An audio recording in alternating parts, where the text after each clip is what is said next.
What is up, guys? How's it going? Another episode of the Lurr Lounge. Got Bam, got Mr. R with me. And yeah, today we're just going to jump right into it. So the first thing we're going to talk about is High Res, the event that had Quid, it had Luis, it had DeBuzz, all these other players. This is actually a pretty stacked event in New York. I mean, the tri-state area, which is one of the best region in the US. And Quid ended up winning. The tri-state area is the best area in the US?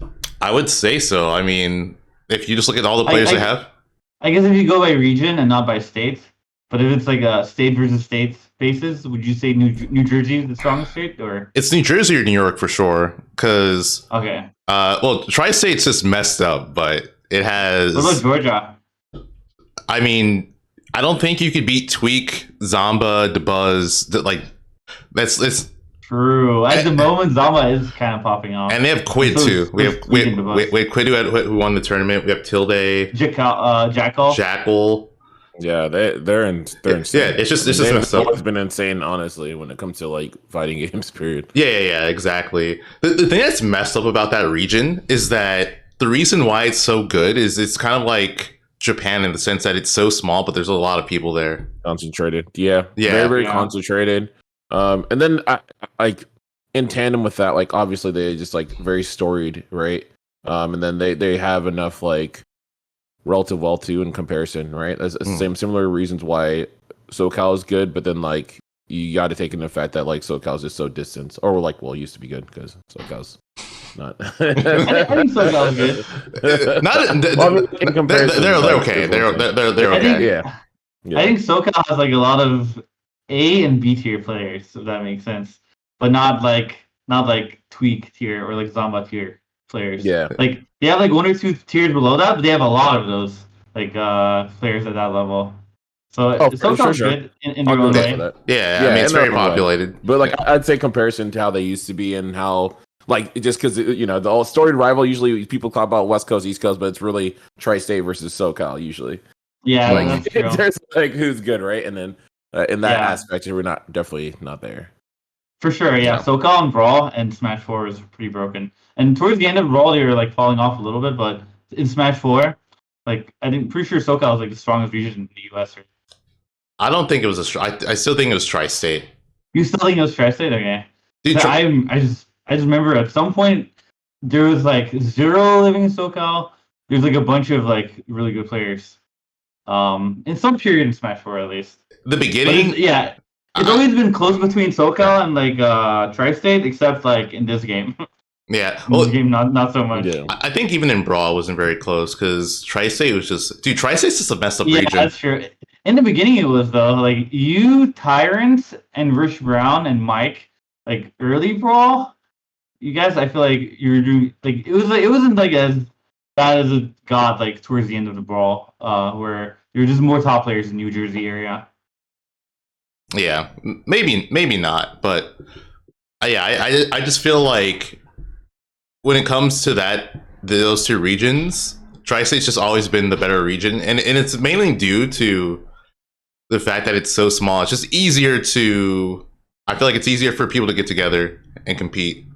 Yeah, it's more like concentrated with players. Yeah, and it's like more concentrated, and like I mean, you got to talk about public transportation as well too, right? Absolutely, like, that's a very big thing because SoCal, like even within SoCal, like you're talking about part of a freaking state, and it's like you're still driving, an hour or hour and a half. Some people driving like 2 hours and crap to get the stuff that's in SoCal. And most people can't even drive.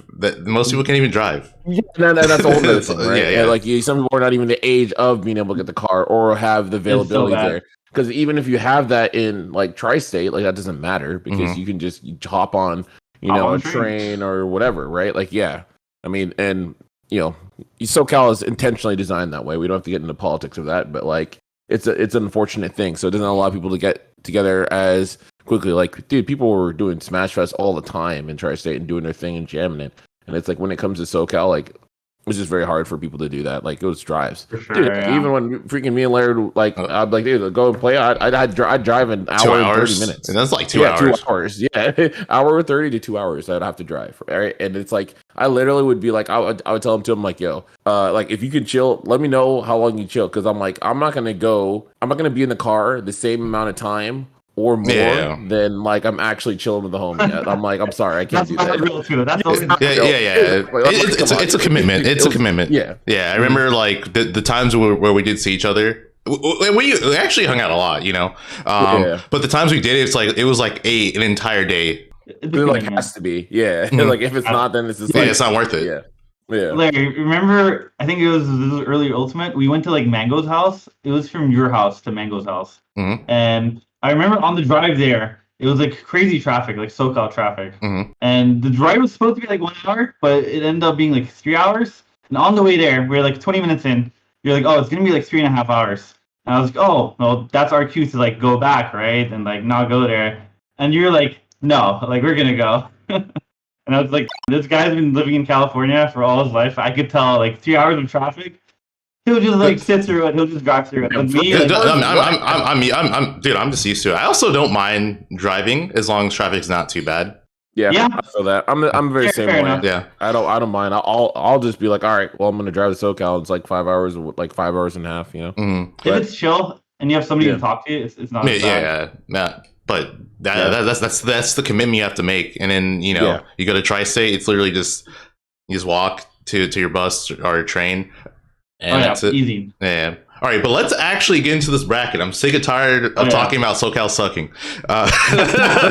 Let's talk about this actual bracket. So Luis, a Californian, got second place, which his bracket was not very easy. He had like round 1 of top 32. He had to play against Dark Wizzy. He beat him. Yeah. So I don't know the story, but as soon as Luis beat Dark Wizzy, he DQ'd. I don't know what happened. Oh. But yeah, Luis won. Then he had to play Guy, and then he played the Buzz, which I mean, the Buzz just coming off of his CEO win, so that, again, not an easy win. He beat him, and then he just got double eliminated by Quid, the PT. Quid though. Yeah. Crazy because he doesn't travel, but I feel like every time there's a tournament in New Jersey, he just like reminds everybody like, don't forget about me. Like I'm still mad good. It's just I don't travel. He's a beast, and he also didn't have. He's still really good. Yeah, so his bracket was Geist into Jackal into Leon. I was turning the stacks. More stack than I thought actually. Yeah, and Light and Cosmos were supposed to come, and they just ended up coming. I don't. Yeah, you know why? I have no idea. The way you're scratching your chin, I thought you knew. I was like, dang. He's like, you know why? I was like, oh, all right, Robin. I'm just curious. I saw him do that. They're like podcasting, so yeah. It doesn't seem like they were like occupied with something else. So yeah, but what do I know? I don't know. Yeah, I have no idea, and I got to bring it up again because Light made that tweet talking about people DQing from tournaments, and then. Oh, he did? He made a tweet about that? He commented last time. Yeah. I didn't know he made a tweet yet. He said he was like sad about people that just didn't show up to tournaments, and cool. That being said, now that I'm thinking about it might have honestly been because of the podcast. Because I just can't. Think so? It could be because I mean I don't know how much money could have been made at this tournament, but there was a 5K pop bonus, so I mean there was a decent amount. Okay, so it's 5K. Okay, so there's something. Yeah, but they had Sylvanas on the podcast. You know, he's a pretty big YouTuber. Yeah. Apparently, according to Silver, he's saying that Light didn't know he had 9 a.m. pools, and Cosmos just didn't want to go. So wait, isn't that the Cosmos? No, the Cosmos is flying in on Friday when you have pools Thursday.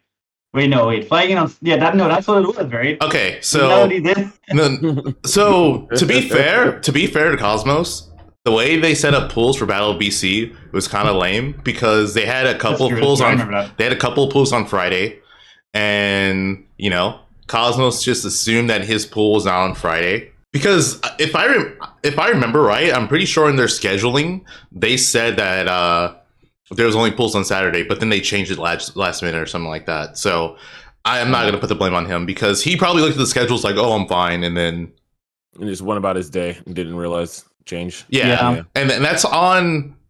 I mean, that's like a whole another issue because there's a lot of tournaments where they'll have the wrong schedule and that's on them. Like you cannot blame that on the player. But like that's not what Twitter, says or like Reddit. They're all just like blaming it on Cosmos, but like nobody knows. Like this happens. I wouldn't say a lot, but it does happen. Where I've gone to tournaments, I've looked at my bracket and the schedule and everything, and then I swear, like the week before, like a few days before, everything just changes. And I've always been like, wait, did I just misremember, or can they just change it last minute? I don't think they can, right? But I feel like they've done that before. Yeah. And it's annoying. It's annoying if you want to book stuff. It happens a lot more than people recognize. I will say to like Tio's defense, right? Because definitely experienced it a lot too. There's also the idea of like a lot of smashers super late come in too. So sometimes you build out these brackets or you build at this time, and then it's like all of a sudden you get more people, and then it's like, oh dang, wait, actually I got to change this around because this literally is not possible, right? With all these last minute people coming in. So I think there's that. That being said, I think that you gotta be able to accommodate that. You can't be blindsided about something that's a very common occurrence for tournaments, like all around. It's not just Smash. It just happens a lot for anything. People just do last minute, right? So it's like if that's the case and you have time to put up late registration and make your money on there, then you should be able to add in the time and make sure that you are properly disseminating that information in all the right channels so people know, right? If some people miss it, it is what it is, but I do think people can be a lot better about that. I also think for their own sake, for their tournament, I know people hate the idea of catering to top players or whatever with that, but also there's the idea of like these players are also bringing in numbers for you, right? So I do think if there's any major changes for that and either like top seeds that you're working with, then I think that pinging them is honestly good for you, because the worst case scenario is that these people just drop out and it reduces what you're getting for your tournament, which is reducing stuff that could be happening in terms of sponsors, viewership, blah, blah, blah, blah, blah. The list goes down the line. So it just behooves you to do that versus like it should be mandatory because they're top players, but it's more so like you taking care of your own bag, honestly. But so like there's combination things. Some TOs definitely need to they got to hold that because they're not doing it correctly and they're doing it super last minute. Yeah. And then other people, it's also just like Smashers also doing things last minute too. So I mean, like you said, a lot of events that have Smash players in it are super last minute. It's a super last minute registration. But I think if you know that, you should put a cap on how many people are going to register last minute, because you can't just say, oh, well, I got an unexpected amount of people that registered. But if that was the case, you should have planned better for it, considering you already knew the people that you were dealing with. Well, I think it just depends on how experienced a TO is. Obviously, if you're a new TO, then you live and you learn. But for a lot of TOs that have been doing this is like a reoccurring thing. So you definitely don't have any excuses. The other thing is I think in general, if you're going to have schedules set up like that, you shouldn't have pools to where like only 2 of them are on one day and then the rest are on Saturday. That just seems really, really odd, Yeah, it's weird because there's so many different types of schedules we've experienced at tournaments. And usually my favorite type of schedule is if it's like a singles and doubles event, right? I like for doubles always to be first before the singles event, and then have singles to focus on. But then I also prefer not having everything be stacked on Saturdays, which is I think what a lot of tournaments do. So preferably doubles before singles for me, and then the bracket spread close to evenly throughout like 2 or 3 days. But I understand like accommodating that for like thousands of people at tournaments like that. It can be. I'm sure it's like challenging. Like it's not easy to do such a thing.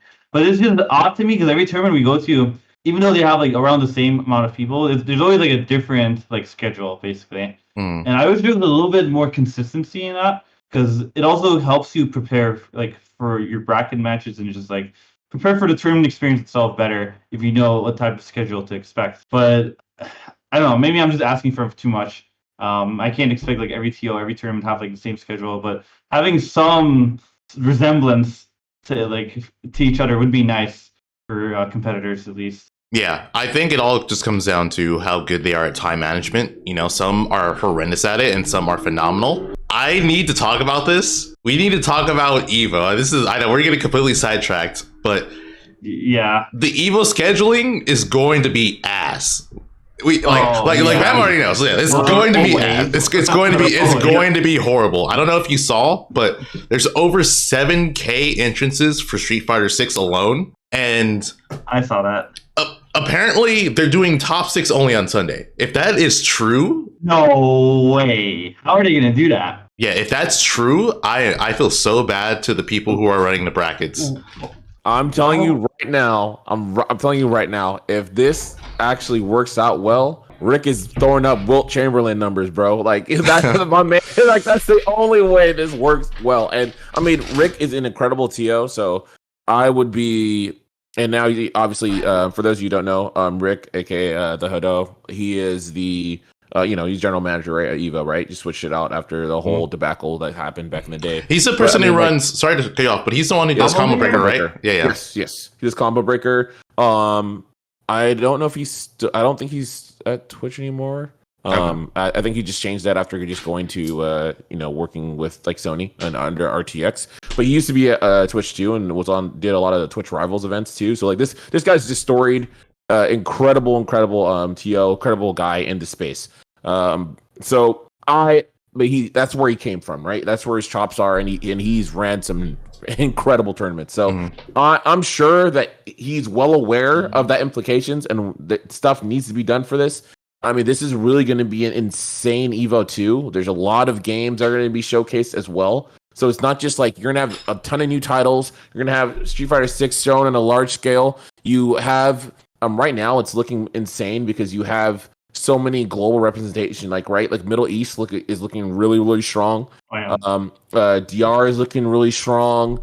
Japan, obviously, US is picking it up, all stuff too. So like, France is looking good too. Like you have some players out here, man. So dude, this Evo is gonna feel like for those of you who have been to like some of the older Evos, like 2014, like when they had Marvel back in the day. Like I feel like this is like they had Marvel, they had freaking Street Fighter 4, dude. You had Melee, like. Dude, those Evos were some of the greatest like moments, dude, in fighting game history, man. Yeah, those were great moments came from those times. So I feel like this is going to be a true return to form there. But the numbers are wild. Yeah. So good luck with that one, man. Godspeed. The thing is, I hope it's not a true return to form because even those Evos, they were run horribly. I need them to run this well. That's what matters. I need this tournament to be ran well. I also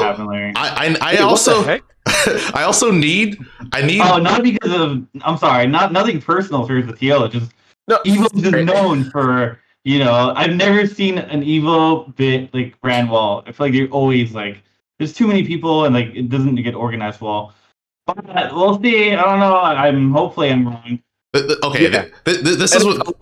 Yeah. Go ahead. Sorry. This is. I just feel like we need tournaments like Evo and just like big events to stop running only top 6 or top 8 on one day. That's stupid. That's so stupid. Like why are you like why are you just making it so stressful for day 1 and 2? I just don't I understand like you wanting to rent out a venue and stuff like that. I feel like you could still do that and still have the event, have it evened out. So like let's say for Street Fighter 6, let's say for Sunday, you do top 64 or top 32 early in the day, and then you do top 8 or top 6 like at night. Because we all know that Street Fighter 6 is going to be the last event there. So what? You can have it so that top 8 or top 6 is run at like 6 or 7 p.m. right? And that gives you a good amount of hours to actually cover your ass, so you're not completely just like scrambling to finish the rest of the bracket. No, that's really what I've been saying that for I don't know how long, but it's also what they do is they usually end up not doing a lot on the first day either because it's the first day, so people ease up into the event. The side events start happening the first day, most of the time. So like squad strike or doubles or whatever side event. And then the second day on Saturday is usually where 90% or 80% of the bracket is ran. And then it's just so stressful for competitors for no reason when you can just schedule it like evenly throughout the weekend, which I've seen so many TOs do before. So many tournaments have done that before. Mm-hmm. So it's just like whenever like tournaments fall back into like this habit of putting everything on like mainly Saturday, but sometimes also like Friday, and then just like Sunday having only like top 6 or top 8. Mm-hmm. I just don't know where this came from. I mean, I think it's just we got so used to that format in fighting games and in Smash that it just got normalized at some point, and we're just so used to it. But like just because we've been doing it for a while or we've been doing it so frequently doesn't mean it's like the best way to, especially now because just the numbers are growing. Like we can't have the same format we used like 5+ years ago when now we're getting like 7,000 people at a fighting game tournament. Like it's not the same. You can't just like we got to renew like basically the process, and I don't think TOs have been doing that yet because I keep seeing like these Sundays like top 8s or top 6s, and after attending so many of them, like it's just so stressful always on Saturday. So hopefully that gets changed. We'll see. Yeah. I think if anything, depending on how this event goes, it's going to be a wake-up call for that. Because, you know, if it's run horribly, then they're going to be considering like what changes to make. And I think that's going to be one of the ones, at least hopefully. Yeah. I hope so, man. But like, I don't know, man. Like, I feel like there's been so many badly ran Evos. It's like I don't even know if it matters to them anymore if this one's gonna be like badly ran. True. I mean, I don't think you're gonna care. It's gonna be the same thing. Maybe not, because this time they are truly a lot more people attending a single event than ever before. So there's a different like change in that. So maybe things will be different, but I'm still being a little bit skeptical. Yeah, I mean, I hope so too. I do hope that. I don't know how people felt about how the last one was ran, you know, with the new switch over, right? With Rick. From what I was hearing, it seemed like it was better. Not like better, but it seems like it was definitely better and it was improved, and people said that, and I know he's continuing to work on that. So we'll see if we'll have some of these gripes like solved. I'm hopeful for Rick. Rick he's good at what he does, man. I think one of the big things also for Evo that's been a consistent problem is, I hate to say it, the whole idea of it like being like, oh yeah, you know, purely like volunteers, right? A lot of times that's happens. Not saying that all these volunteers are incompetent, because there's definitely some volunteers that also run who are just general TOs themselves and do some good stuff. But I do think when you have something where it's like this purely, by the scene, volunteers, it's like, that sounds all nice, but the reality is it's like, all right, that's like an easy way to get labor and get some stuff done. And that's probably part of the reason why the tournament is not run as well as it could be at times, right? Mm-hmm. So now that they have like RTX and stuff behind it, or too, I'm hoping that they have more actual staff, you know, on the payroll that are also making sure that this stuff is ran effectively, because you would get that circumstance where you had like, you would have some top TOs kind of like overseeing things, but then you would have a lot of people who are running these brackets and like kind of like just a step down that like honestly didn't know what the hell they were doing, and that's part of the reason why you'd run into problems for brackets. So we will see. Yeah. All right, let's actually talk about the high-res tournament. Dude, Larry, this is the nature of hosting a podcast. That's true. That's true. You gotta get used to this. You gotta keep it on deck, man. Hey, no, we're having good talks. I always appreciate the talks, but yeah. So Quid won. Yes, Quid won. He had to go through Geist. He had to go through Jackal. He had to go through Leon. He had to beat Luis twice. And he won the tournament. Yeah, I mean, I just feel like he's kind of insane, because how many times can you say someone just comes out of nowhere and wins a tournament? Yeah, I mean, he's insane, but I also kind of hate him, because why doesn't he travel? How can he be that good and like not travel? It's different if you're not from America, I guess. If you're from like, I don't know, some region where it's hard to travel to, like, you know, but he lives in New Jersey, Like, right? He lives in New Jersey, right? I have no idea. He lives in New Jersey, New York. It's one of them. It's a 50-50. So like, if you're that good, right? There's like been like 2 or 3 like stacked tournaments. And you've beaten like all these top players. Like, why the f are you not traveling more? Like, I want to see more of you. You know what I mean? It's like, so he's good, but I want him to travel more, basically, because I also think PT is still like one of those characters that a lot of people forgot about. Even though I feel like on paper, like in theory, Squirtle should be like broken in theory. You know what I mean? Mm-hmm. Like if you just play Squirtle and then switch to Ivysaur or Charizard, like I feel like in theory PT should be like a really good character. But like I haven't really seen people prove it enough yet. Like at least in the last few years. Besides like Quit, he's like the only like solo PT player I think that's really like made waves the way he like no other PT has.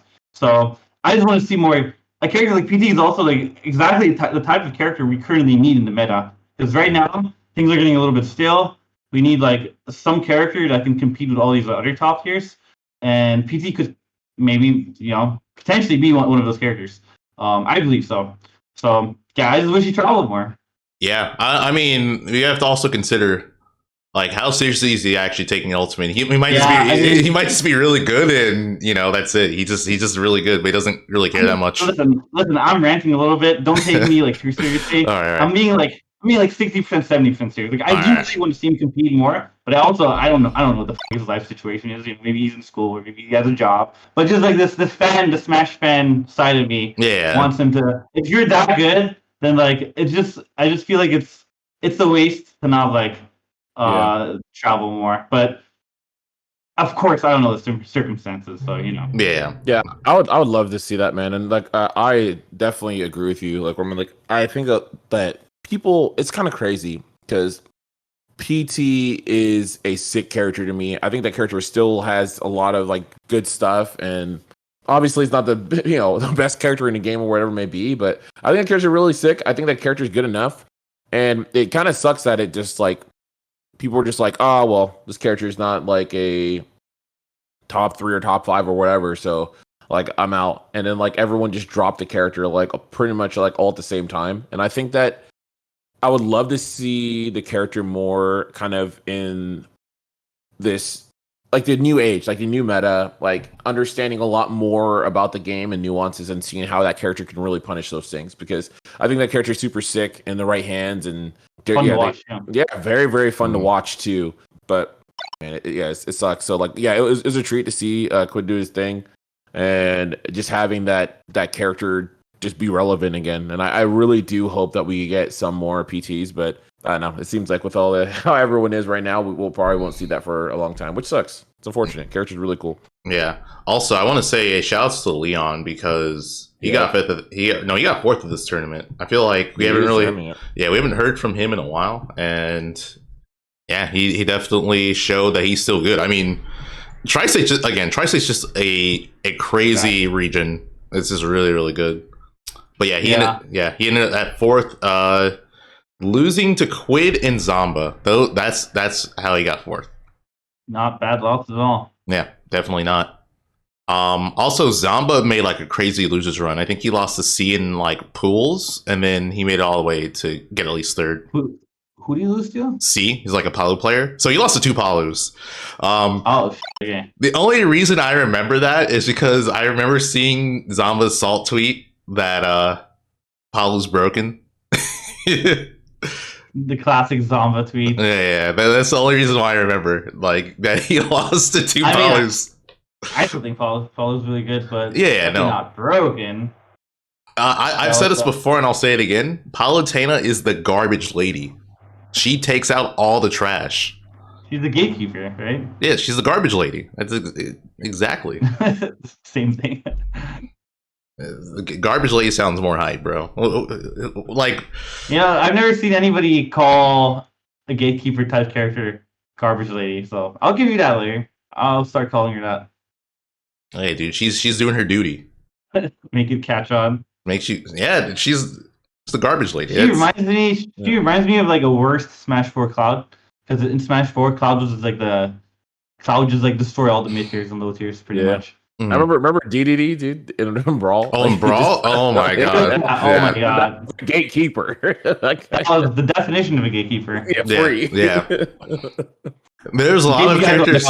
And I was just gonna explain to them, like in Brawl, DDD had like a chain grab against like, what was it, like 70 or 60% of the cast? The vast majority of the cast, yeah. There's a lot of characters. But basically a lot of characters weren't viable because of DDD. Like there was Meta Knight and Ice Climbers that were making characters unviable, and then after that it was DDD. Yep. Yeah, like if you played DK, then you could just like get infinited by DDD by a standing grab from anywhere. So, dude, if you get grabbed, you're just dead. Shoutouts, like, DDD is literally Ice Climbers. Mm-hmm. Shoutouts against DK. Shoutouts to the Coney video where he talks about Ook beating Mike Hayes. I saw that. That was actually a great video.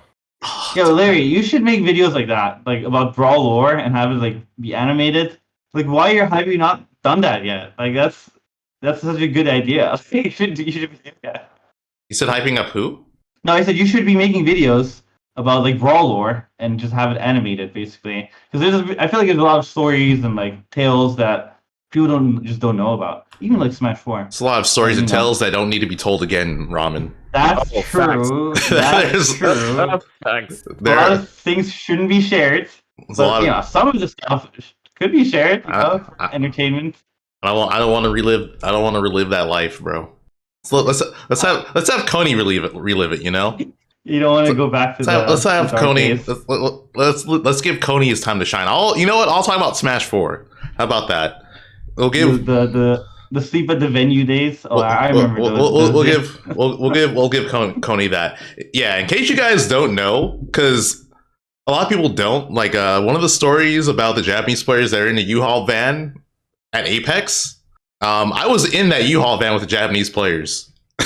Wait, I was in that U-Haul van too. Yeah, see, there's a lot of people in that U-Haul van. It was. Oh my god! I've told the story before, but it was bad. It was really bad. It was horrible. Alex Strive got away with so much during Apex. Like, besides all the other shit he's already known for, like all the shit he got away with. They did so much grimy shit people don't even know about. A quick TLDR with the Japanese people. Basically, what he did is like he invited over a bunch of Japanese players and me as well, because I was from Europe.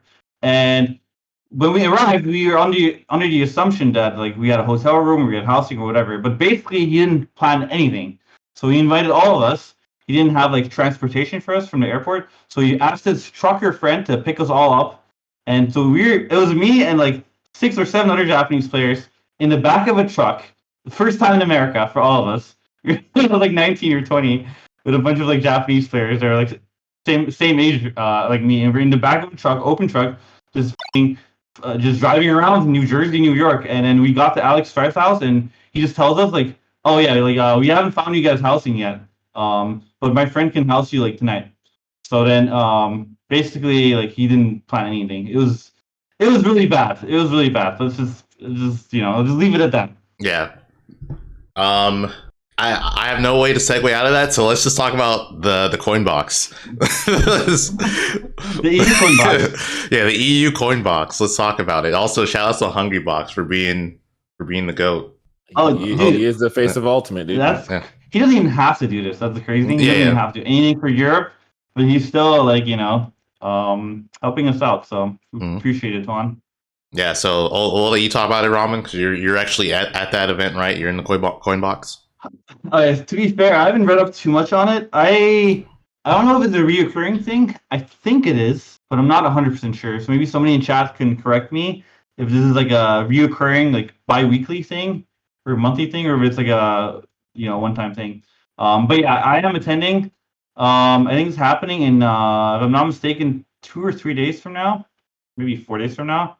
And pretty much everybody's entering from Europe, like all the top players. Because why wouldn't you enter? It's a free tournament that you can enter and make mad money off of from like the comfort of your own room. The only downside is you're gonna have to deal with playing Wi-Fi all day. But normally I wouldn't want to do that. But there's so much money on the line, so you'd feel dumb if you're like good in Europe to like not enter. So we're gonna enter and see how we do. I would assume Siski's the favorite for this event because he's it's funny Samus. Because Guto is like the best in EU right now, I'd say. But like Siski is like the Wi-Fi god. Like he's like untouchable on Wi-Fi. Well, he's playing Samus. Like, he's playing Samus. Dude, it's so bad. I was watching Guto fight against Siski like in friendlies, not even like tournament. I was watching him fight friendlies, and Guto could like not take a game off in friendlies on Wi-Fi. It was bad. Man, dude, it's just online Samus, dude. It's crazy. Online Samus is so broken. I mean, Samus is already really good, but like, and then Samus already good in the tournament environment too. So then she gets the online buff and the tournament environment buff.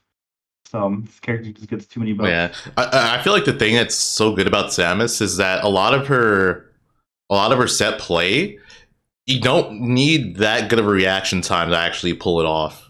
But on the end of this, but like on the opposite side, if you're the opponent, you do require a good reaction in order to kind of prevent those options from happening. Because like Samus's grab, she has the longest grab range in the entire game, and it's slow. So if you kind of have a good reaction, you should be able to react to it and avoid it. Same thing with charge shot. Charge shot, you can kind of react to it a little bit and avoid it. But yeah, again, online, your reactions are significantly worse. Yeah. Ledge trapping as well. If you're on the ledge, there's certain things you can react to a little bit better. Mm. Yeah, no, it's gonna be exciting, man. Because I've been wanting like a European like online scene to get a little bit more like just better and more active. And we've been having IB games in like the last 2 or 3 months, so that's been helping a little bit. But number one reason people are, at least top players, are going to enter events, it's always going to be money. So if you have if you add like a fat bot bonus, I guarantee you like there's going to be at least a bunch of top players entering each time. So yeah, I'm excited. Like I haven't really practiced too much recently, so I'm getting back into like the groove this week, and it's going to be a little bit hard to play Sheik online as well. But we'll see. If this is like a thing that happens every 2 weeks or every 3 weeks, I'm going to enter every single one. Because like, why the f wouldn't I do that? Like, have you guys seen how much Sonic's made off of Coinbox? I'm not saying I'm gonna win all of them, but like, it's just crazy. Like, why would you not enter? I mean, it's also Sonic's.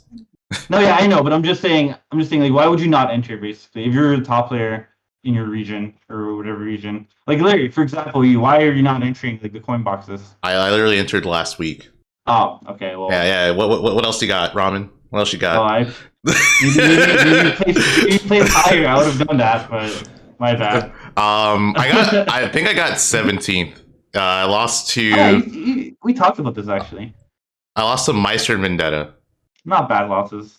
Yeah, but I think the main thing is that I actually do want to enter more because I feel like at the beginning of Ultimate, or at least the beginning of the Wi-Fi era, I just felt like I was really bad online. But now I've played it so much, I've just gotten used to it.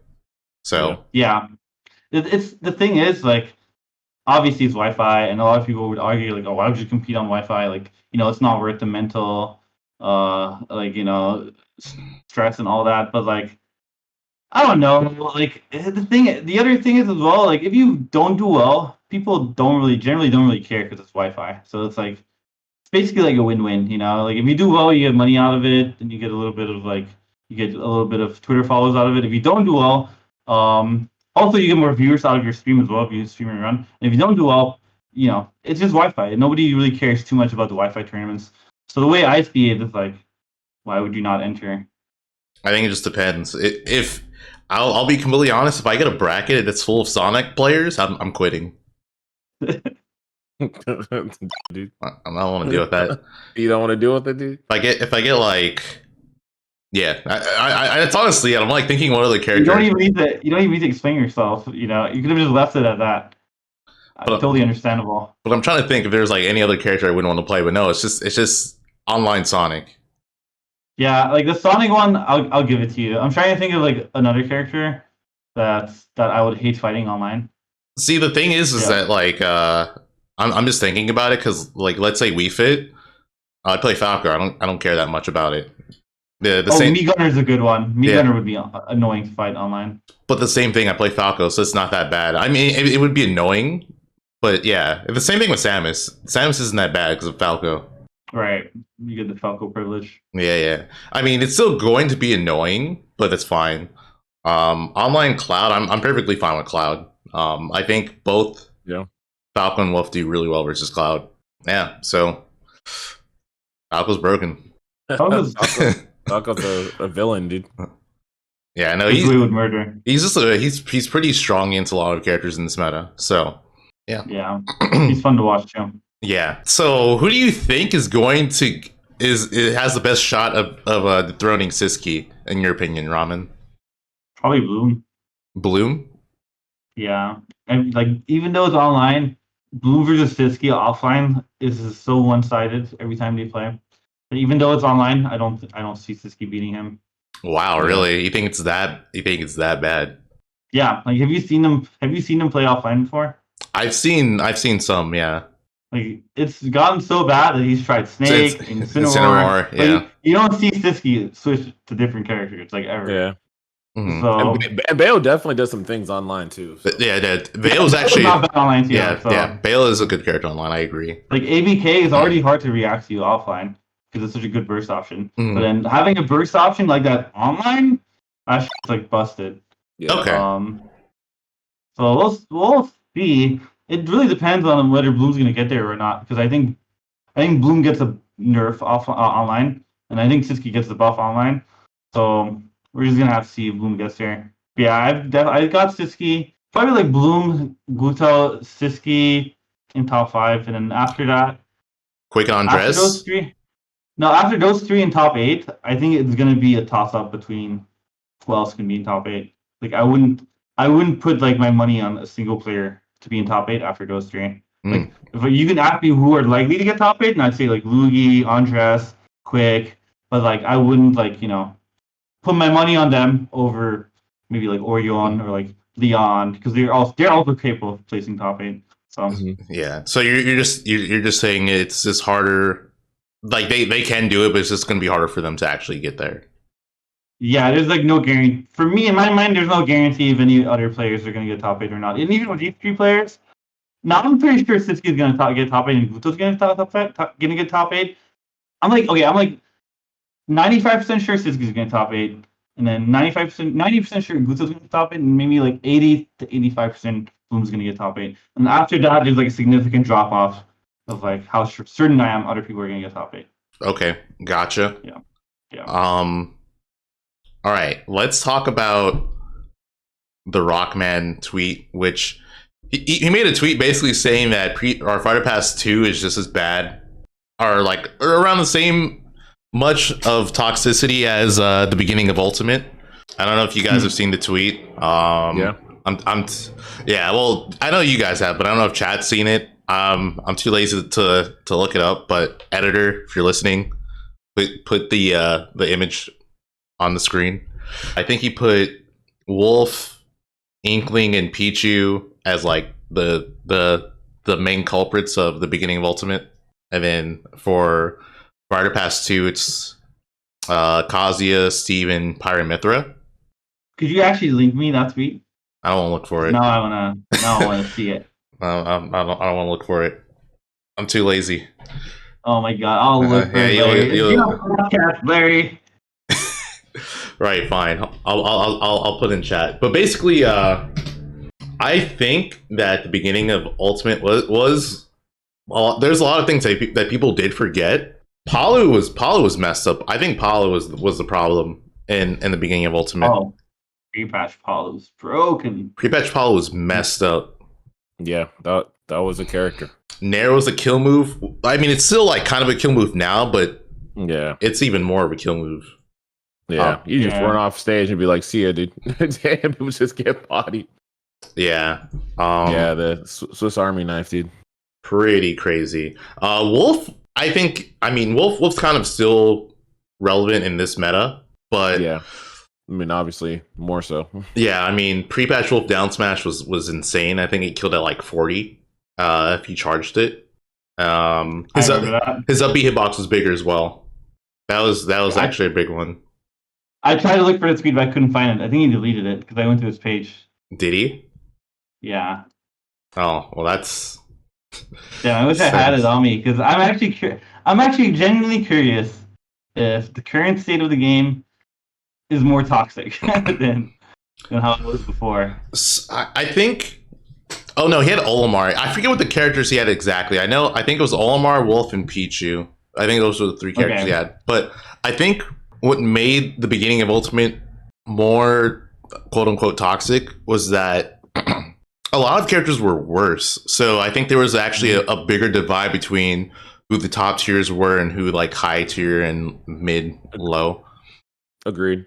Yeah. Like you can say what you want about the patches that occurred in Ultimate, but honestly, for the most part, where like the kind of end result of where a lot of characters landed, like it made for a lot more cohesion. A lot of characters were closer, like you said.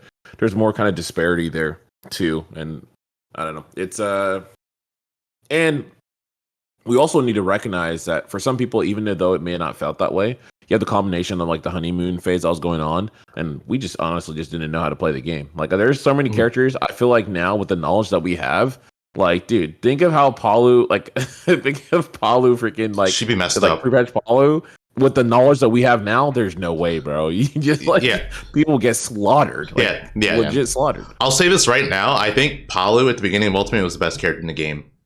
That character was pretty OD. Like, you mean the best character in the game at the time, or the best version, the best character in the game in any version? No, at the time. Definitely at the time. Because, like, her Nair was better. Forte was better. Her Forte was safer on shield, yeah. Her down throw had a bigger combo window.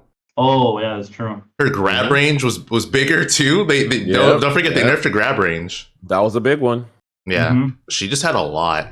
And then, again, there's a lot of characters that were just significantly worse. So, Incineroar was the worst. I don't think people realize that. Incineroar's recovery was buffed in Ultimate.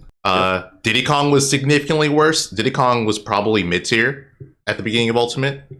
Ken and Ryu were worse. They were bad.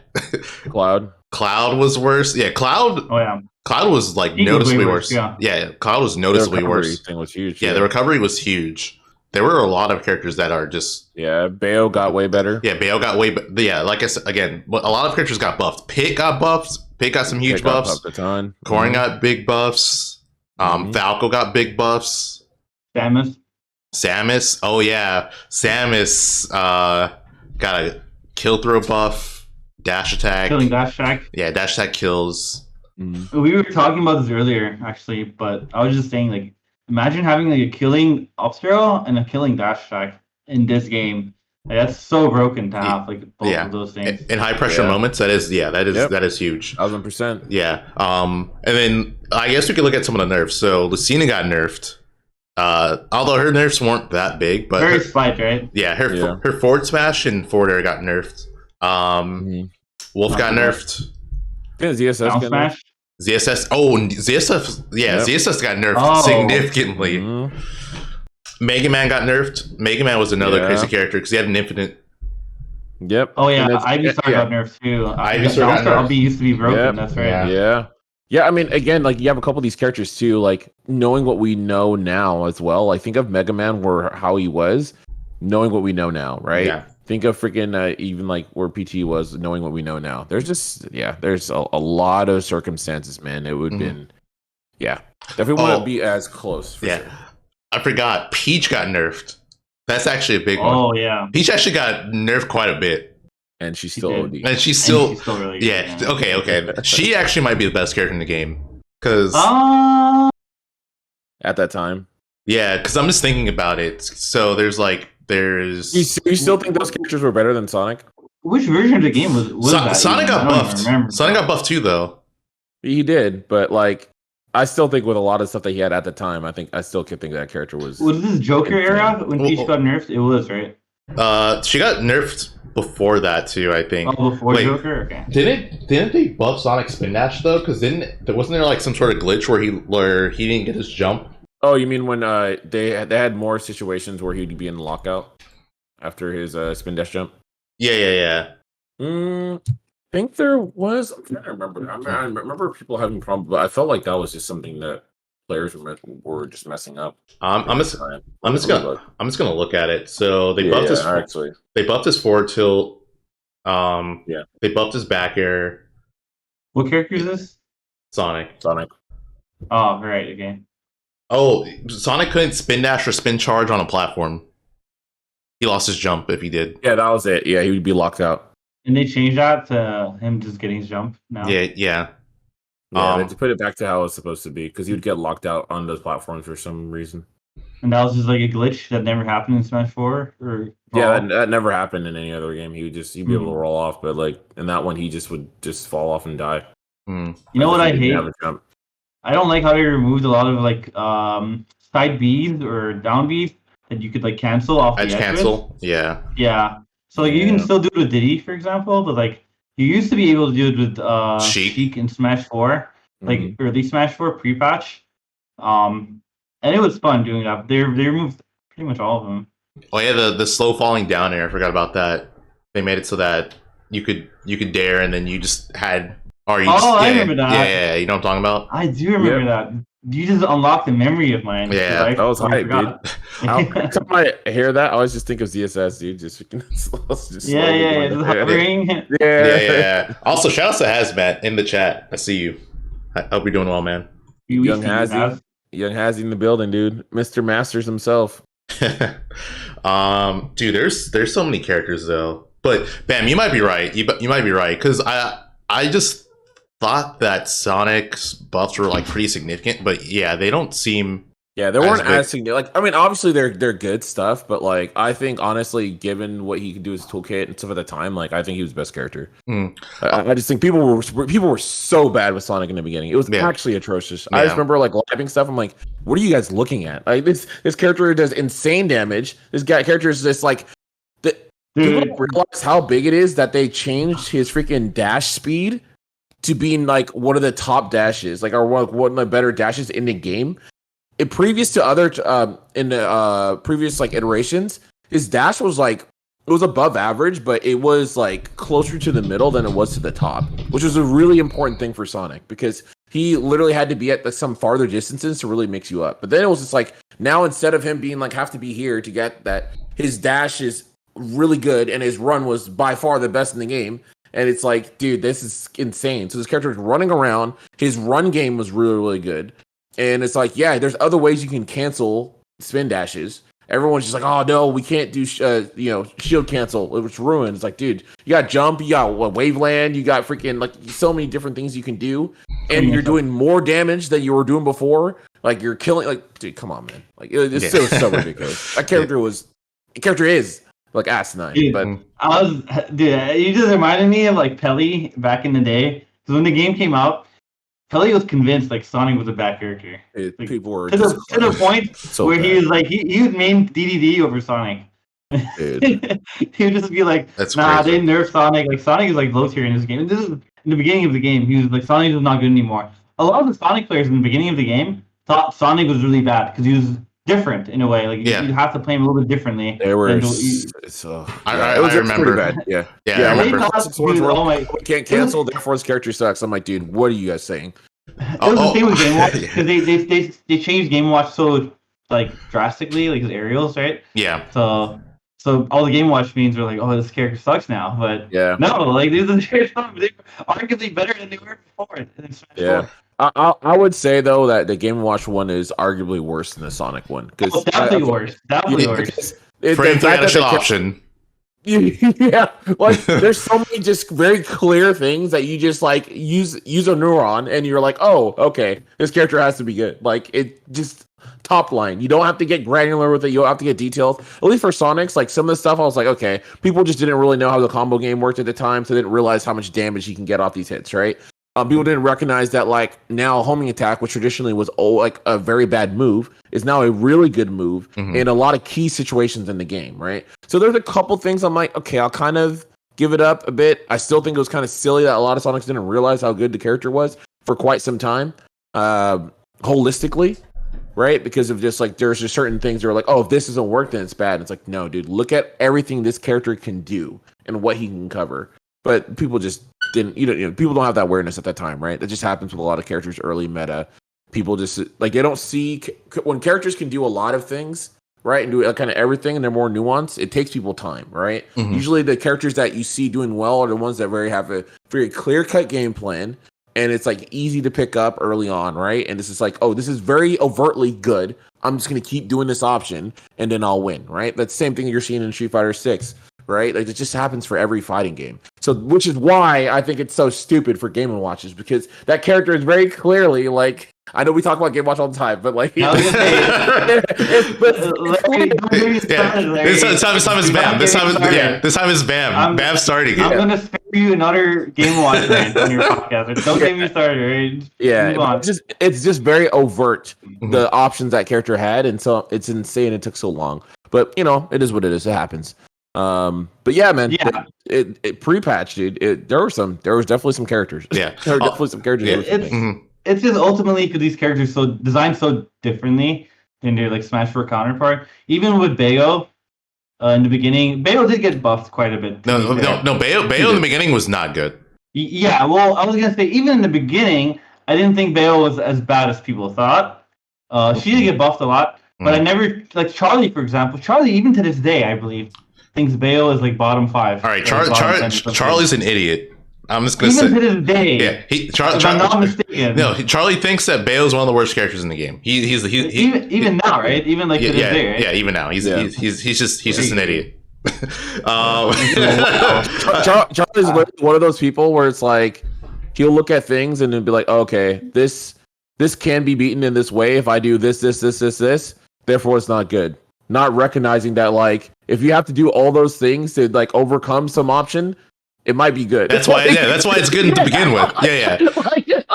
Like it's just like how he is, because he's such a labber, and it's just like, so they just think like, oh, well, you have to do this, and turn right 2 seconds, spin around, like jump 5 times, and you just beat it. So it obviously can't be good. That's like, it. That's all I have to do.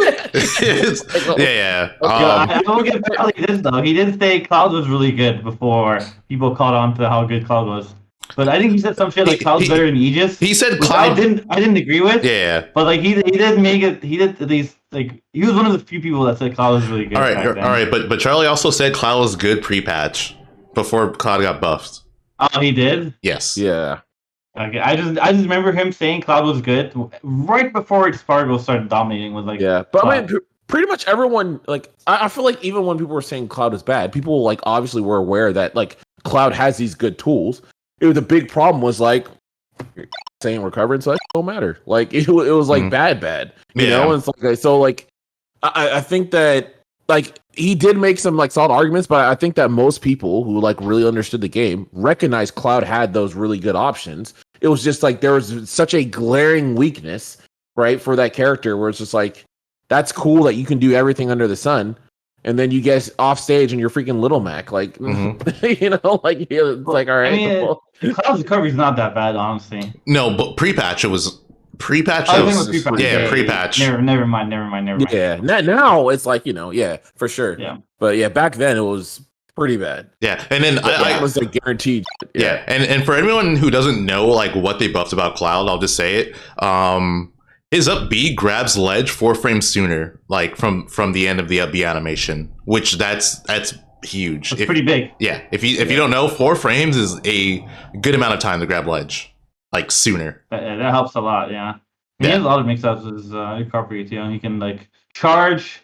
He can like air towards the edge. He can go for a high recovery. Yeah. So that'd be not bad. And it just allows him to take like it also like forces, because it's like you not only get that. So now you got to respect the other options that you would have, because obviously he has this drift and all those kind of things. But back in the day, that didn't matter, because you just cover that and then freaking like he's not auto snapping, so you just hit him anyways, and then he's just blown back and he just dies. Yeah, right. It just wasn't. He just really didn't have an option. But now he can take advantage of that option, which is very, very good, right? And has a great hitbox. And then it's like also now his other options need to be actually accounted for. Mm-hmm. Yeah, and I think back then, the characters that like right now, I feel like Cloud's good in the current meta because he has some favorable matchups at top level, like Steve, for example, or against Shotos. I feel like Cloud's pretty good too. Mm-hmm. But like back then in the day, Inkling was also like more pronounced in the meta, and I don't think right now Inkling does great against Cloud, but I think back then feel like Inkling definitely beat Cloud. Yeah. Well, I don't know. I'll go ahead, Larry. I was going to say, I also think the relevant characters in the meta at the beginning of Ultimate also just destroyed Cloud. Like, I was gonna say that. I was gonna segue into that. Yeah. I just think there were a lot of more characters back then that did better against Cloud. So he got buffed, and also his positioning in the meta is better now in terms of like matchups. So that helps a lot too. Yeah. It's also funny just thinking about it because I think the characters that did well versus Cloud got nerfed. So like Wolf, I think Wolf was I still think Wolf is like really good versus Cloud, but you know, before that was even worse because it's more ridiculous. Wolf down smash versus Pichu? Cloud's recovery, Pichu, Palu, PT. PT's down, or Ivysaur down air. Yeah. There's just a lot of characters that did well versus Cloud that just got nerfed, and now it's I'm trying to think too, because there's other characters we haven't mentioned that were better before. I don't think we really touched too much on Olimar, have we? Yeah, Olimar was a crime against humanity. Yeah, that's for sure. The big thing about Olimar was that his up smash was just. His smash attacks, I think, up and forward smash were safer on shield. I'm pretty sure you were. Yeah, he used to be able to just run up on you and be like, "What up? What you gonna do about this?" I'm trying to pull up what got buffed or what got nerfed, I should say. Oh yeah, they nerfed his hurt box. His hurt box was a big one. Forward smash does less shield damage. Same thing with Pikmin. Oh, that's what it was. His projectiles did less shield damage. Okay. They made it harder for him to hit the sweet spot on his forward and up smash. In the chat that you're looking at? Yeah. I got you. I mean, honestly, I'm glad they nerfed Olimar because character's still really good.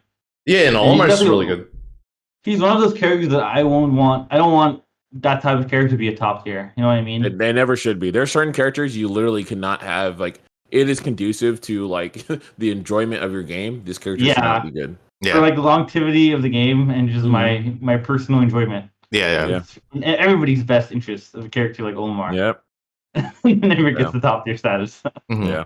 That's just fact. So not for everybody, not for DeBuzz. Yeah, I'm sure. And Shuton. And Myron. Sure popping up. And Myron. Yeah. Yeah, I know Myron was... I think the nerfs hit Myron the most. He was the saddest. Yo, we need like Ganon to be like top tier in a game. How cool would that be? Dude, Ganon... Why is that cool, actually, now that I think about it? I mean, the way that Ganon's designed, he should not be top tier. But at the same time, they just need to redesign him. That's the important thing. What if they don't redesign him? They just make him better in his current design. That would not be fun. He'd just be broken because he would... What, he hit you twice and you die?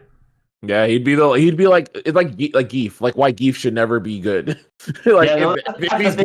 That's bad game design. Like, he get grabbed twice and die. Like, and that's it. His archetype, making his archetype like top tier, is probably also not fun to fight against. See, I think that it would be more exciting for people to see that because it's kind of Kazi, you know. Fun to watch. Maybe not fun to fight against, but definitely more fun to watch than like an Olimar. Yeah, I mean that's what Kazi does. Yeah, exactly. Sure. It's like Kazi because it's like Kazi just hits you and you die. But he kind of has the same things going on as Ganon, where he's just he's not very fast. He has really bad disadvantage, etc. Yeah, the main difference between him is just like he gets he has an execution check, but like essentially outside of the execution check, it's like the same as a Little Mac being good or Ganon being good. I always say freaking he's almost like Little Mac, just freaking character just out here, dude. He's on the ground, slow, whatever, and then he just touches you, and then that's it. But he's actually a good character and not bad like Ganon and freaking Little Mac. Yeah, but again, the funny thing is Ganon has some okay matchups against certain characters. Against Cloud, for example. Cloud Mates complain about the Ganon matchup. Lucina. You guys see that on Twitter? Lucina as well, yeah. Yeah. He was okay against sword characters. Like even Crom, he doesn't do too bad against Crom. Well, yeah, because they have to actually fight him. Yeah, Rivers lost to who did he lose to again? What was the Ganon player that beat Rivers? Rickles beat Rivers. Oh, was it Rickles? Okay. Yeah. Oh, that's Like 2 years right. ago, but- Okay, I remember that. I was at But Frostbite. That did happen. Yeah. That's one of the Ganon W's that Ganon has in this game. He doesn't have too many. Major also beat Send. Oh, really? Yeah, this is like fairly recent. I think it's like the most recent Ganon W. Yeah, I don't know. He's always been bad, but he's never been Brawl bad. Like Brawl Ganon, it's like if you think that Ganon in this game is bad, like Brawl Ganon was so bad that I don't know if you guys remember Vinny, like the Ice Climbers players. So he would money match Ganon players, and he would like blindfold himself as Ice Climbers, because Ice Climber gets a chain grab on Ganon. So he would just like blindfold himself and he'd money match people, and he would just like go for a grab, and just because Ganon's so bad, like mobility wise and like neutral, he'd just like chain grab him, like because the neutral's so bad, he'd know when to grab. That's how bad Ganon was. Like people would like fight against Ganon blindfolded because he was that bad. Wait, are you joking? No, I'm not joking. Vinny did that. Vinny money matched people blindfolded, like as Ice Climbers. I'm not even kidding. That's actually insane. But I'm not sorry, not people. He only money matched Ganon players and blindfold himself. And he's like beat people. That's crazy. I literally I've never heard. He was. I've never heard this. It was like that, bro. That's actually crazy. What? Yeah, it was really bad. That's what you know. People just talk about like, yeah, I'm rolling up my controller and never again. Like that's you definitely quit. Like, yeah. You would make money off it too, because like no, he would just need to grab everything. Ganon does is unsafe on shield, so he just walk around and like shield and try to shoot like on sound, like react to him hitting his shield and try to grab. And once he gets the grab on his controller, he can just do the chain grab blindfolded. Like he doesn't need to look at the game. So then, like he just needs to grab him 3 times. Like, that's insane. That's the video. Bro, there's no way, bro. Yeah, it was funny. Oh yeah, I gotta, how bad he was. Yeah, so in this game, Ganon is still bad, but like Yeah. All right, I gotta bring up a story. I gotta bring up a story that involves Bam in Brawl. Okay. So, and me and Bam were just chilling, and I was like, I think Bam said that that Ganon's the worst character in the game. Like, it's actually Ivysaur. Ivysaur's worse. Yeah, he knows what I'm talking about. He knows what I'm Wait, you're talking about Brawl? Yeah. So, okay. So I was like, man, no, I'm like, no, Ivysaur's actually the worst character in the game. If you don't know, Ivysaur's actually worse than Ganon. like actually. Was he? I don't even remember. Yeah, Ivysaur's legit the worst character in the game. Yeah. Bam.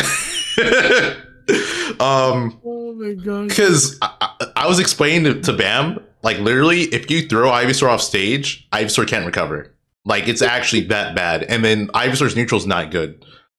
Because I barely remember Brawl PT. I feel like nobody played that character. It's so bad. So Bam was like, nah, I can't be that bad. I'm like, dude, play with your Ivysaur. And I think I just went Marth, and I literally just threw him off stage every time, and he died, and he just laughed. Dude, it was so bad. I was like, dude, I did not realize. Like, I knew it was bad, but I was like, there's no way this is that bad. And I'm like, and then after we played, and literally, I'm like, can't do anything neutral. Dude just walks up to me, shield, and I just get grabbed, tossed off, and then that's it. Like, there was nothing. Like literally, Ivysaur cannot recover. Like, Ivysaur's recovery is so bad. Like, yeah, and there's also like fatigue in Brawl, right? Yeah. Pokemon got like fatigued. No, but even max stamina, like that's how bad. That character is actually trash. That character is actually the worst character. It's abysmal. So I cannot believe it. Yeah. So just imagine this: if you get off stage at all, and you can't drift to land on stage, or double jump on stage, you're dead. Because Brawl also has melee ledge mechanics, like similarly the melee ledge mechanics. So if you grab the edge, they can't also grab the edge like in Smash 4 and Ultimate. Yeah. So there's just ledge hogging basically. Mm-hmm. So there's that, but then also Ivysaur's airspeed is bad. So Ivysaur can't even drift to the stage. Yeah, you can't even get close. And then it's like the tether also is like doesn't catch as far as like any other tethers too. So it was like a bad tether. You can't drift. Like the character like is flailing stupid leaves like razor leaf and just getting jammed. Like so like, you just couldn't do anything. Yeah, so you have no setups, no nothing. Yeah. You just lose. So for everyone that's imagining like Ultimate Ivysaur, it is not like that. Razor Leaf was garbage at all. Back air was probably Ivysaur's best move, and even then it wasn't that good. I think Bullet C you can SDI out of, so it's like SDI was way bigger. Yeah, you could punish for Razor Leaf. Like all of Ivysaur's moves were unsafe on shield, so you literally just wait for Ivysaur to throw out a move, block and punish.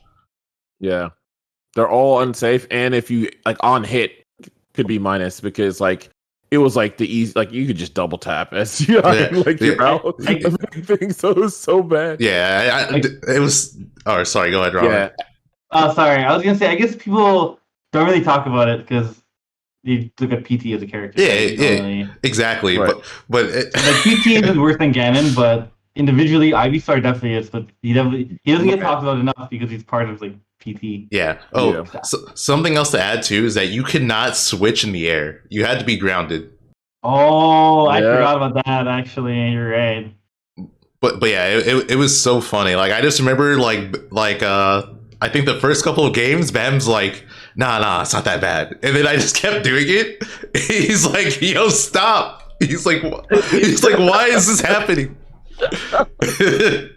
Dude, I couldn't believe it, man. And afterwards, I was just like, please, man, why are you doing this? Just 3-stock after 3-stock, dude. That was so stupid. Yeah. Those were the days, man. Brawl and Melee times when top tiers were like actual top tiers and low tiers were like actual low tiers. Yeah. So like now the barrier between those two is like a lot smaller, or like the the gap between those two is a lot smaller. Yeah, 1,000%.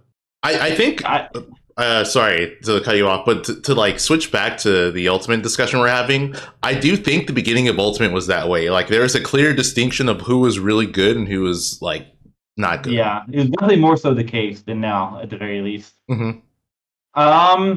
Not gonna lie, I kind of miss being a privileged top tier player or top tier main and not having to learn matchups because the rest of the cast is just so much worse than me. Yeah. So, in this game, it really forces you to like learn matchups and play the game, and you really can't get away with like just being the better player. Like even if you are a better player, you can still lose in this game. Whereas a good example, for example, in Ultimate, I feel like I've seen so many times people get like 3-stocked in a set, but then they still win afterwards. They still win in that same set. Like that would never happen in Brawl. Like if you got 3-stocked in Brawl, you're not gonna win that set. You're definitely gonna lose. Mm-hmm. But like in this game, I've seen that happen so often. And it just if you don't know about one specific setup from a certain character, you lose like your stock, and then all momentum goes that way, and you can just lose. So I don't know. Preferably, ideally for me, best possible roster would be like a smaller roster, but then a well-balanced roster. I think having like a really big roster, but also having everybody be good, it's still better than having not enough viable characters. But for me, I prefer the roster to be a little bit smaller in like the next Smash or next iteration. I don't know how you guys feel, if you guys feel the same, but I do agree that the roster is very, very big and just crazy balanced. So yeah, for how big it is, it's kind of crazy. I do want to say this though. I feel like kind of what you said about getting 3-stocked and then still losing the set. I think that just shows just how crazy advantage and like characters' advantage states are. I don't really think it's that's true. Yeah. Yeah, I just think that advantage state's crazy because a perfect example is Fatality JV4ing Goblin, but losing the set. Yeah. But I mean, that being said, though, I think that ties into the idea of the balance, right? Like that's why certain characters are are closer because of that like advantage state. Like you can have a character where it's like this character may not be all that good, but it's like you have this one thing, you get the setup, and you're just cooked, right? Yeah. And it's like regardless of what happens, and that's kind of the strength. Or it's like even you have this gimmick, and it's like if this one thing works, it just snowballs, and it's like boom, now you just lost, and it's like that wasn't real, and then you never get hit by it again. That's really the ultimate in a nutshell. Like there's so many little things that if you don't know about. Whereas in Brawl, because there's no combos, it's like okay, well I get hit by Ganon up air, who cares? Like I get hit by a throw, like who cares? You didn't have to know the matchup, but now it's like a lot harder. Yeah, Eddie, I mean, sometimes it feels like you just learn it in real time back in Brawl, right? And like you said, like as long as you're a good player, because just like certain things, like okay, wow, that was really sick, and yeah, you totally got me for that, and your reward was 20%, if like max for someone, like there's no way, you're going to get much anything else out of that. So it's like after that, you just figure out, well, I'm just not going to be in that position to get hit by that, and then that's the end of that. But in this game, that happens. They convert, and then now you find yourself in a terrible position, like an actual terrible position. Yeah, it's pretty interesting. I definitely think that it would be nice to have a little bit less characters, a little bit more compact. Yeah, a little bit more compact. I personally enjoy having a ton of characters, but I think for a community, I think that for a meta and also what people are looking for, like in competition, it's just gonna take it takes a while for people to really learn so many of these characters, right? And then just like not everyone's gonna sit there and be labbing all day and do all the matchup knowledge. And I think in that sense, I don't know if we necessarily want everybody to do that. And like when you gotta accept that, and like should that skill of learning matchups be as important as it is in this game? I don't know if I want to prioritize that as much as someone understanding the global mechanics or being good at these kind of proficiencies, right? Because that's ultimately what it is when a game, like what certain attributes, certain things, skill sets are you testing that you believe that like the whole idea is like you build your game around that. And so the person who's able to have those skill sets, right? More of a knowledge check, is according to your game the better player. But then do we want it to be where it's like, yeah, you need to be studying in all this 100%, and then that is more valuable than being good at the general game mechanics and reading your opponent, right? Per se, and I think that's kind of where an issue can arise. Like I've always felt like this game would age like fine wine, and part of that is because over time everyone's just going to learn more matchups, right? Just naturally. Versus like some people who may be just better off the top just because they sit down and just like they lab all that stuff out, right? Like there's definitely players back in the Ultimate that were doing really, really well, and part of it was just because like they're lab rats, right? And they're just going to study and know these matchup stuff, and while everyone else is getting blown back by stuff that wasn't real. But then eventually people learn it's not real. But like how long that takes, does the meta even get to that point? Sometimes we never even see that full rise point. So it's like, I was gonna say it's like my biggest gripe with having this roster being as big as it is, with having as many viable characters. Like, I don't mind that in theory if we had enough time for the meta to develop. But I feel like we never, even with Smash 4, we never got to a point where all these characters, like you said, like their meta's been more developed. And this game's in a different state than it was like before or like a few years ago. Like we haven't reached that point yet where I even feel like the game's like 50% like all the way developed in terms of like meta. Heck, I don't even think we're at like 40 or 30 or like maybe even lower considering how many characters there are in this game.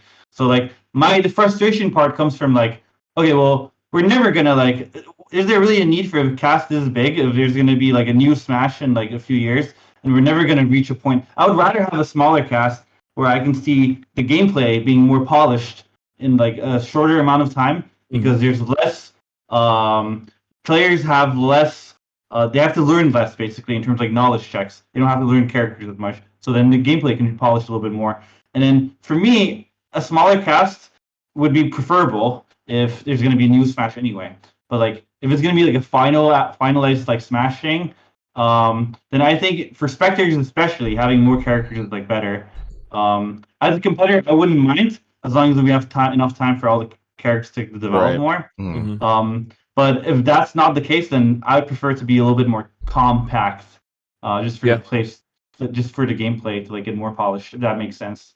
Yeah, not totally, man. I completely agree with that. Like, it's better. I mean, I would rather test people like how good are you at the global like game mechanics, right? And like reading your opponent. Like, I would rather hold those higher than like just that pure matchup knowledge, right? And I think that stuff is great because that's holistically everyone should be looking towards anyways. Like you should try to learn and like optimize on the gaming, like the global game mechanics as it were, versus anything. So yeah, I think that just would be better. It'd be like more hype. And yeah, I mean, even Melee is a test case for that too. Like, it doesn't matter, dude. There's always going to be some additional stuff, right, that needs to be learned and stuff and this and like, and that's like, even some people find out stuff with some other characters that we never thought would be in the meta, and also now they're in the meta for Melee, and it's like that. And that game has like significantly less characters, right? Yeah. So it just goes to show that sometimes we have to really come to the conclusion that this mythological like, oh, the end game of this, like, that's never really going to be reached. All right, so that has to be kind of taken into account as well. And that's part of what I think I've kind of realized about like Ultimate. Like you see certain characters like, and it varying degrees, right? Depends on how passionate the scene is on this stuff as well too. You know, you don't always have a top player of that character or person driving the game that's also going to be a lab rat that's also going to learn these things and optimize, right? You see it all across all different fighting games. Justin Wong doesn't usually optimize his shit. Yeah, well, right? to be fair, most top players who compete don't really play quote unquote optimally because right? Yeah, it's not realistic because you have to take into consideration the execution barriers there are. Like you have to realize you're human. You're not going to play perfect. So if that's the case, you play consistent for you.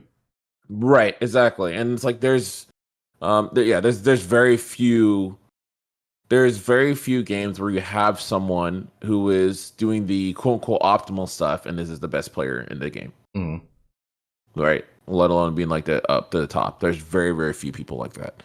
You know, that's a good point. If you think back to like people that were like number one in Smash, like even like Zero in Smash 4, like he wasn't. I wouldn't say he was optimal. Like his neutral was really good, his trap was really good, his advantage stage was really good.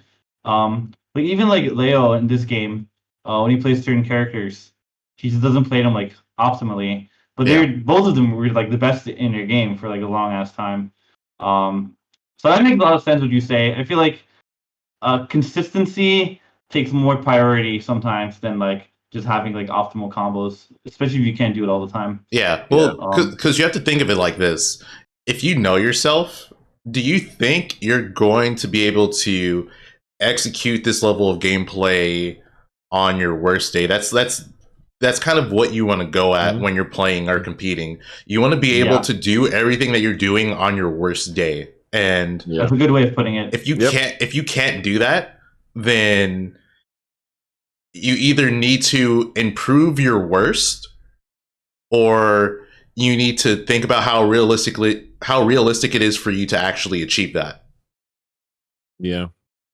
I mean, that goes back to a conversation that we had a few episodes ago, right? Like when we were talking about like what's better, like having the best peaks or versus consistency, right? Because that's because that's one of the things where like the whole idea of like you can't just assume that is you, like your peak is you in the end, because that's just not real in life at all. Like there's fluctuations, like change just are part of us.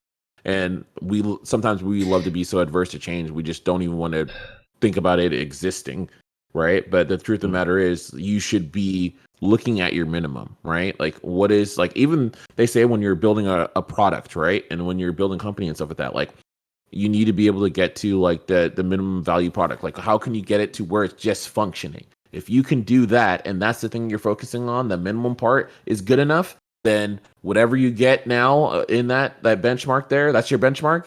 Everything else that you get in between is all gravy. It's all icing on the cake. But if your minimum is not there and you need things to succeed to be this thing, it has to be the top. Oh, you're screwed. That like you're done. That's not happening. That's not how life works. Yeah. Right. You know, like Usain Bolt is never going to be running literally like 100% X. Like no one is. There's always going to be things. They're all different factors. It's just how life works, and you need to understand that when you're coming through things. And like that context is so vital. It's so vital. Yeah, and a lot of it has to do, like Larry said, with knowing yourself. It's easier to judge what character you're supposed to play, like make that decision if you know, like what synergizes with your playstyle. A character like Sheik, for example, I think she can be very optimized, but then it goes back to what you guys were saying. Like the more optimized it gets, the less consistent you can be. But then it's always interesting for me to ask, like, or not even ask, but to see people's playstyle and to like kind of gauge where they put that like balance between how optimal they play and like how consistent they want to play.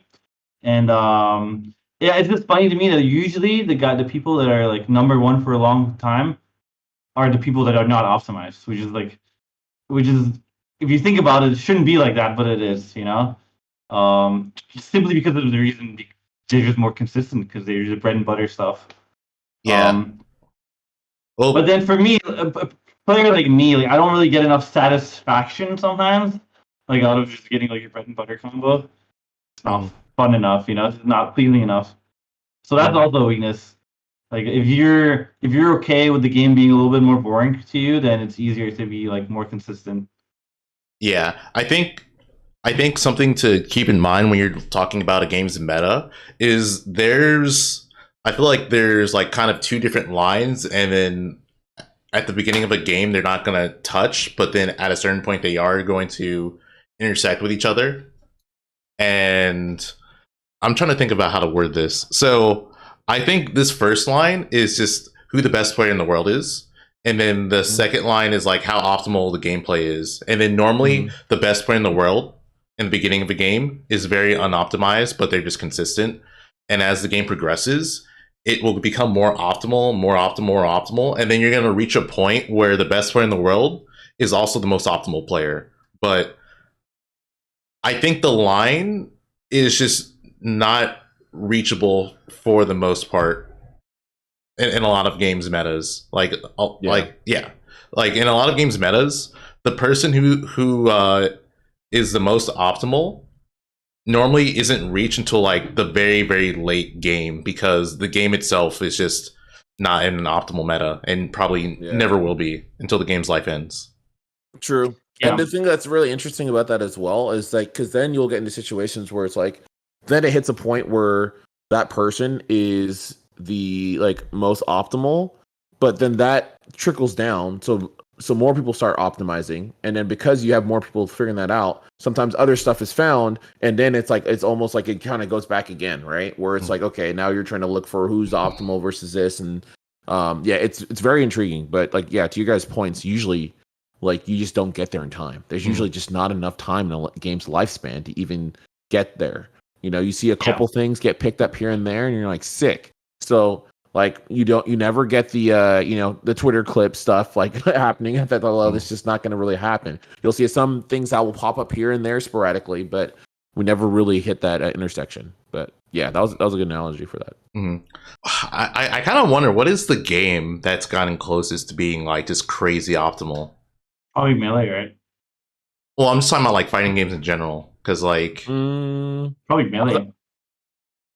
Is there any other fighting game that's been existing as long as Melee and is active as Melee? I was gonna say Marvel 2 has been. Yeah, I was just about to say Marvel is one, and then I mean honestly, even MVC 3, like it's gotten to a point too where it's like you started to see the like Ryan LV, like dude, he was cooking all the old stuff, and like he that was playing kind of optimal. Like the stuff he was doing was so messed up, because it's like. He made Phoenix, Chun, Morgan, like that team just sounds toxic. I think the weakest link in that team though was definitely the Chun, like in terms of tier list.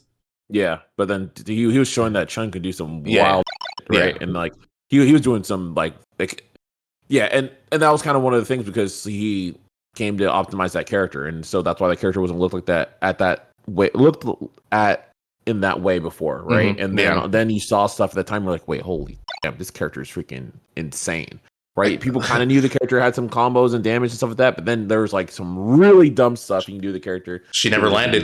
She never landed. She's like, never landed. Dude, she's flying, bro. No. It's crazy. I never played Marvel vs. Capcom 3, but I watched it a lot, and I just remember seeing a lot of bullshit in that game. Like, there's a lot of bullshit. Wasn't there a character that like got reborn when she died? That's Phoenix. Phoenix. Yeah, that's Phoenix. Yeah. Wasn't she like really broken in the beginning, or like? No. She's been broken. Yeah. She's in fighting game history. Yeah, that's what we're talking about. Because Ryan LV is like one of the people who optimized her. Because okay. Like basically, I also remember like Chris G's team. Yeah, and him just running away. Well, that's the thing. So Ryan LV took that character that you're talking about, that took Morgan from Chris G's team. No, Morgan. Okay. And then he also had Phoenix. Oh shit! So he had both of them. But then like he had Chun-Li, which was Point, which she was really good at building meter. Yeah. and staying away and running away, airborne. Yeah. So you just run away until he actually sees the ultimate. Like, all right, cool, that hit, and then he gets meter, and then after that, like, you just lose. Mm-hmm. Dude, that's crazy. Like, imagine ultimate, you lose your last stock, and then you just get an extra stock, and you're stronger. Yeah. What's up, bro? I have a 4 stock, and I'm buff now. Yep, and then every hit just takes a stock. Like every hit you do takes a stock. But then on the flip side, But then on the flip side, you had zero, which is also like crazy because if he comboed you, or like if he took your first character's life, you had to do it like, what was it, 3 50-50s? Yeah. Oh my god! It's a guessing game. And then if you get hit with back to back, and then if you get hit with one of the 50-50s, you just die, and then you're back at square one again. The same thing. Like we're talking about real 50-50. Not like sometimes I feel like people will talk about 50, like just for like the chat's reference, right? Like it's like a pseudo 50-50.